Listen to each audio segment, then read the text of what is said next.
Burada çok ehtiyatlı. O qırağından gəlin bura kimi, daşın üstündən. Oradan bura düz kesin. Möhkəmdir, yoxladık. Burası tapdalayım. Hoppa.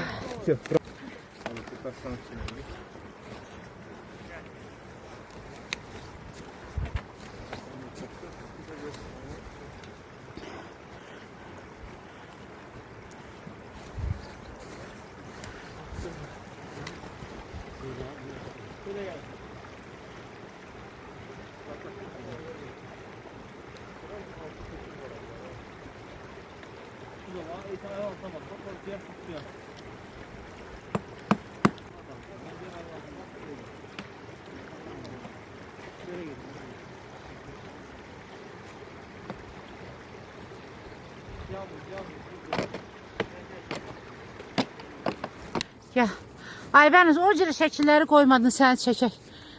Şəlalələrə baxın orada. Kızlar olan Laza yoludur. Çəkirəm, gözlə. Şəlalələrə baxın.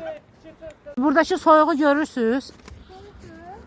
Burada soyuqdur ha. Soğuk söyləmirəm. Nə? Soğuk söyləmirəm. Nə eləsin ki? Normal istidir. Soyuqdur. Qulaqlarım donursuz ki soyuqdur. Mən qulağımda olmur. Mən soyuq var bura. Dərət. Heç nə söyləmirəm. Bax biz düz ora qalxacağıq bax. Göynə gözəllikdir. Ay Nuşa baxarım. Hə, get qabağa get çəkirəm. Mən də işini üşüdüm. Kurtkan zadım yanımdadır. Aynur hanım. Deyə Aynur da üşüdü. Hə, Aynur soyuqdur bura elə.